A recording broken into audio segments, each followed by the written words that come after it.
7 en punto de la mañana, muy buenos días, bienvenidos en este lunes a empezar una nueva semana informándose con nosotros en la primera emisión nacional de 24 horas. Arrancamos mostrándoles esta imagen panorámica de Guayaquil a propósito de que llueve en algunos sectores a esta hora. Desde la noche de ayer hemos soportado esta lluvia que ha dejado algunas calles anegadas incluso. Tome las precauciones debidas, salga temprano de casa, no maneje exceso de velocidad. Cielo nublado y el pronóstico del clima es que hoy y mañana continúe lloviendo en la costa sobre todo. Tenemos 24 grados Celsius de temperatura. Milton, ¿cómo estás? Buenos días. Buenos días, Liz, amigos, bienvenidos. En Quito amanecemos con lluvia en algunos lugares durante la noche. Cayó agua en muchas zonas de Quito, así que maneje con cuidado. Miren ustedes este sector de la Granda Centeno en el norte de Quito. Estamos viendo la avenida Occidental, sobre la Granda Centeno, a la altura del bosque más o menos. Cielo nublado, 10 grados Celsius a esta hora. Todavía no hay mucho tráfico, pero tome precauciones porque hoy es lunes y mucha gente sale.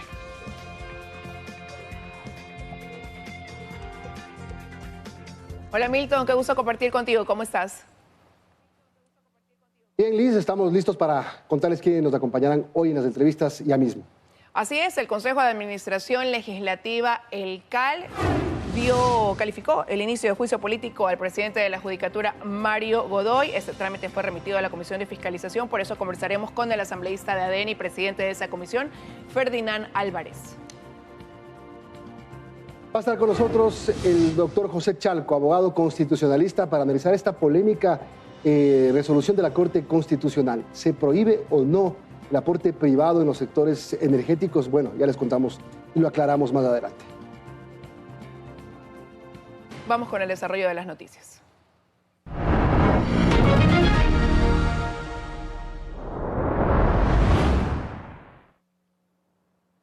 Por unanimidad, los miembros del CAL, el Consejo de Administración Legislativa de la Asamblea, admitieron a trámite la solicitud de juicio político al presidente del Consejo de la Judicatura, Mario Godoy. El proceso deberá remitirse a la Comisión de Fiscalización en un plazo de 5 días.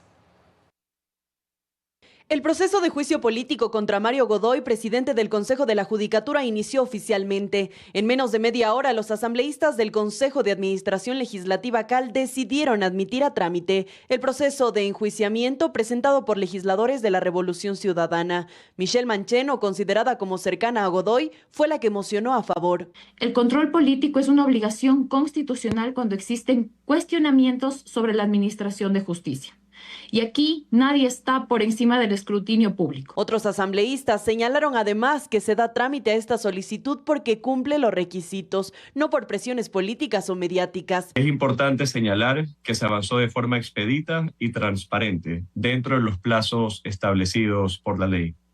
Ahora será la Comisión de Fiscalización y Control Político la que continúe con el proceso.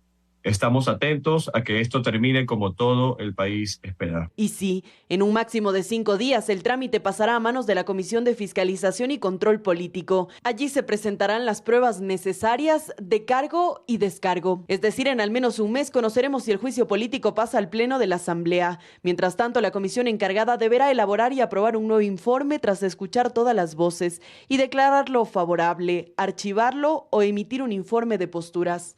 En Quito, Brigitte Mancheno, Teleamazonas.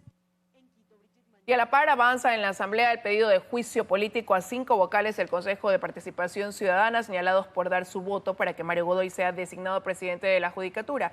El Consejo de Administración Legislativa abocó conocimiento por unanimidad de la solicitud presentada por el asambleísta Luis Fernando Molina. El legislador acusa a Piedad Cuarán, David Rosero, Andrés Fantoni, Joana Verdesoto y Yasmín Enríquez del presunto incumplimiento de funciones. El expediente está en revisión en la Unidad Técnica Legislativa, la UTL. El Pleno de la Corte Nacional de Justicia analizará hoy la continuidad de su presidente encargado, José Swin, en medio de cuestionamientos que involucran también al Consejo de la Judicatura. Juristas advierten sobre el impacto institucional de esta crisis. La Corte Nacional de Justicia entra en su fase decisiva. Este lunes el Pleno fue convocado para analizar la continuidad de su presidente encargado, José Swing. La reunión se da en medio de una tensión interna que ha ido creciendo en los últimos días, luego de cuestionamientos por decisiones institucionales adoptadas por Swing, entre ellas su respaldo al presidente del Consejo de la Judicatura, Mario Godoy. Según Paulo Caña, presidente del Colegio de Abogados de Pichincha, en la práctica lo que está sobre la mesa es si Swing mantiene el respaldo suficiente dentro del Pleno para seguir al frente de la Corte o si se abre un nuevo escenario. Los escenarios que tiene es que se haga una votación y se tome la decisión o que siga o que gane el otro lado y tenga que renunciar y en ese caso nombrar a una persona que vaya a encargarse de la presidencia. Pero más allá de la discusión sobre si el presidente encargado debe o no continuar en el cargo, el jurista Cristian Gallo afirma que la Corte Nacional de Justicia ya arrastra problemas internos que deben resolverse. El hecho de que hasta el día de hoy tengamos con jueces titulares y con jueces que igual hayan sido nombrados por parte del presidente de la Corte Nacional para suplir estas ausencias. Entonces, obvio, esto afecta también a cuestiones como la seguridad jurídica y esto es algo que reclaman los jueces que al momento se encuentran como jueces titulares dentro de la Corte Nacional. Pero si en algo coinciden ambos expertos es que la permanencia de José Swing al frente de la Corte podría profundizar la inestabilidad. En vías de que no se empañe más el sistema judicial, tanto el doctor José Swing como el doctor Mario Godoy deberían dar un paso al costado. Ismenia Solórzano, Teleamazonas.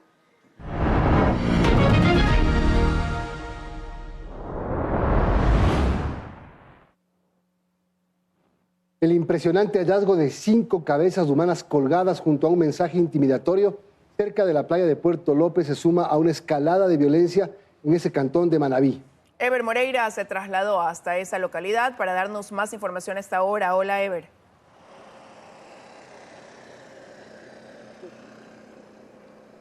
¿Qué tal, Liz? Milton, así es, 7 de la mañana con 7 minutos. Yo me encuentro en Puerto López. Ustedes observan aquí la playa de este cantón del sur de Manabí, en donde la gente tiene muchísimo miedo por los hechos violentos que han ocurrido durante las últimas semanas. Sobre todo ayer que se encontraron 5 cabezas humanas colgadas entre 2 cañas justamente en esta playa, sobre todo más hacia el norte, donde está desolado, donde no hay mucho comercio. Pero los detalles sobre este caso los contamos en el siguiente reportaje preparado por nuestro compañero Daniel Moreira. Veamos. El caso más alarmante ocurrió en el cantón Puerto López, donde 5 personas fueron decapitadas. En el lugar se halló un panfleto. Según las primeras indagaciones, estaría dirigido contra extorsionadores del sector pesquero. No tenemos información netamente que hayan sido pescadores. Solamente son hipótesis.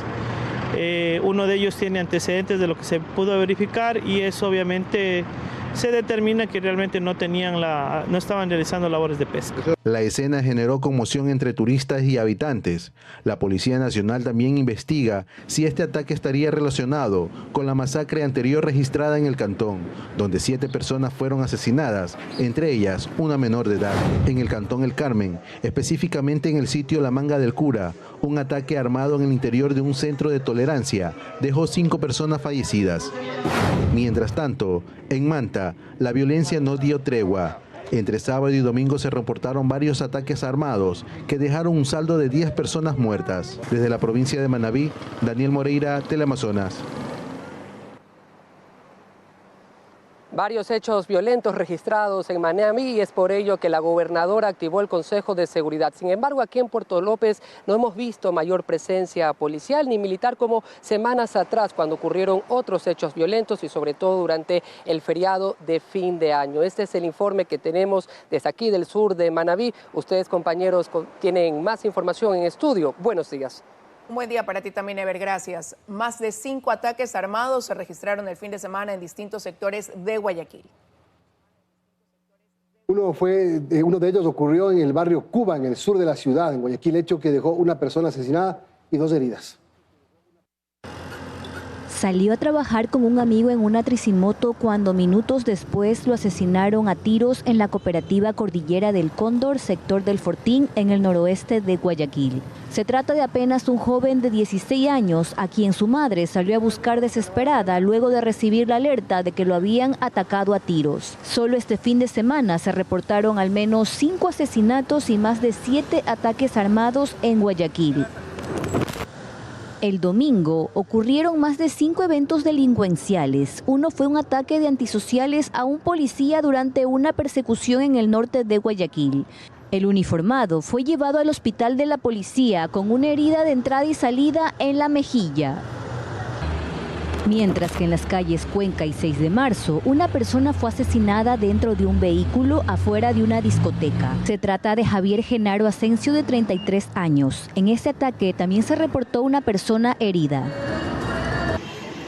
Y en las calles Portete y la 33, sujetos asesinaron a Abraham Isaac Pazmiño Ordóñez, de 27 años. Personal de criminalística y de la DINASED realizaron las pericias en este sitio. Otro ataque violento fue en el barrio Cuba la madrugada del domingo. Personal policial reportó una balacera que dejó un hombre fallecido y varios heridos. En un video se puede ver cómo la gente sale corriendo luego de un tiroteo. Con estos nuevos ataques, la zona 8, que comprende Guayaquil, Durán y San Borondón, ya llegaría a las 100 muertes violentas. Yasmín Solís, Teleamazonas.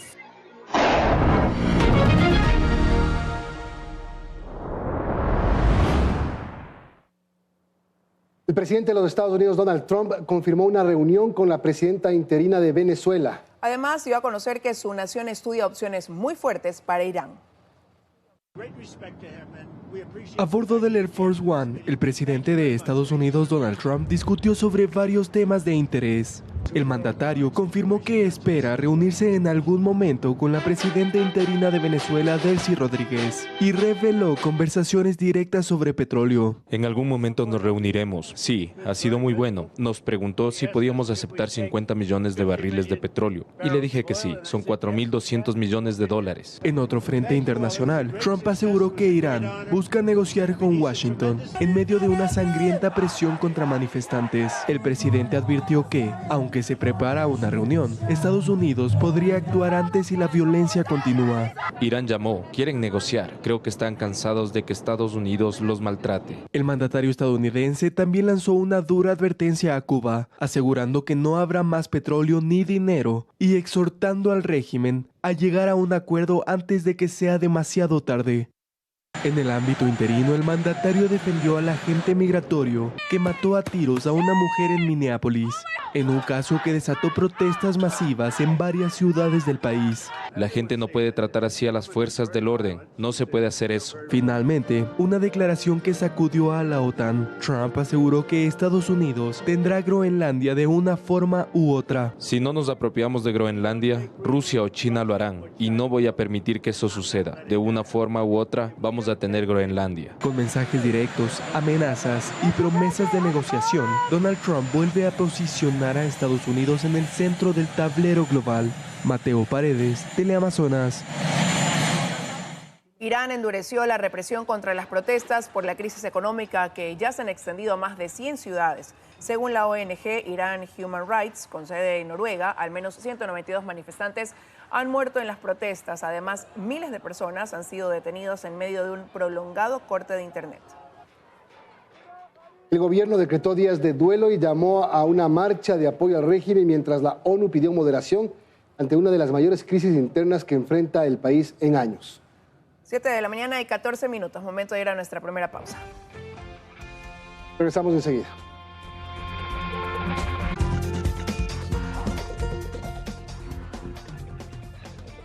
Desde 17 seguimos. El presidente de la República, Daniel Noboa, cuestionó nuevamente a los jueces de la Corte Constitucional, ahora por impedir que el Estado concesione a privados los servicios de energía eléctrica. Su propia ministra de Ambiente y Energía, Inés Manzano, desmintió que aquello sea así, mientras que los magistrados explican su fallo.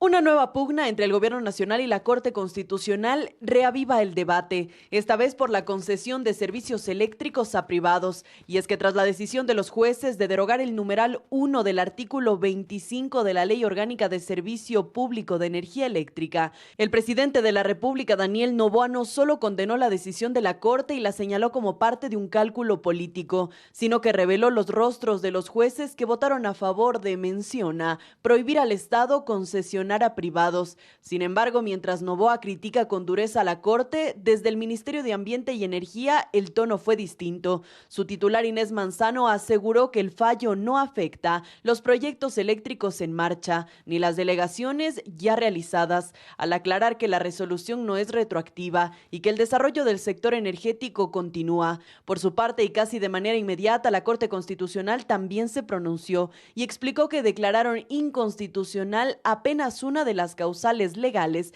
en las que se permite delegar actividades al sector privado, pues era muy amplia al señalar que estas concesiones se podían dar cuando sea necesario para satisfacer el interés público, colectivo o general, pues la participación privada en sectores estratégicos debe ser excepcional, mencionan, por lo que explican no se eliminó los mecanismos de delegación al sector privado, sino que se exigió que se basen en causales claras, específicas y constitucionalmente válidas. En Quito, Brigitte Mancheno, Teleamazonas. Ante el estiaje reportado en Mazar, en Quito, algunas empresas deben generar su propia energía eléctrica a partir de este lunes. Mientras tanto, en Guayaquil no se han anunciado medidas concretas y afirman que existen conversaciones con el gobierno. De manera obligatoria, ciertas empresas en Quito deberán generar energía de forma autónoma. Así lo confirma el centro corporativo Ecopark, que notificó a las empresas de este complejo sobre la solicitud de la empresa eléctrica Quito para el encendido de sus generadores, 2 horas diarias entre el 12 y 16 de enero, mencionando que este periodo podría extenderse. Incluso centros comerciales de la ciudad habrían sido notificados con esta medida obligatoria. En Guayaquil, de forma similar y aunque aún sin anuncios concretos, avanzan en un diálogo con el gobierno nacional para evaluar alternativas de reducción de consumo eléctrico. Es decir, aunque el gobierno nacional asegura que no existirán cortes de luz, estas disposiciones revelan la preocupación estatal ante la caída del embalse de Mazar, pero por ahora la medida es preventiva y oportuna, explican desde la Cámara de Energía del Ecuador. Eso genera preocupación porque de prolongarse durante un mes más este estado de cosas, ciertamente estaríamos en problemas. Y es la razón por la cual se apela al sector privado a fin de que comience a generar por propia cuenta, a fin de no cargar la generación de la red pública. Es decir, hay un déficit que cubrir y aunque es menor al de 2024, es muy pronto para hablar de si existirán cortes energéticos o no, por lo que el pedido a la empresa privada para conseguir el ahorro energético máximo continuará, pues las condiciones climáticas de las próximas semanas son inciertas. Brigitte Mancheno, Teleamazonas. Guayaquil soporta una intensa lluvia desde anoche y esta madrugada. Las precipitaciones comenzaron cerca de las 20 horas de ayer en varios sectores del norte de la ciudad. Según el reporte del ECU 911, se observó calzada mojada por lluvia no solo en Guayaquil, sino en Durán y San Borondón. En un comunicado, Segura EP informó sobre trabajos de limpieza en sumideros y drenajes con vehículos hidrocleaners tras inundaciones en varias ciudadelas y avenidas principales de la ciudad. Hacemos una pausa y regresamos para conversar con el presidente de la Comisión de Fiscalización de la Asamblea. Ya volvemos.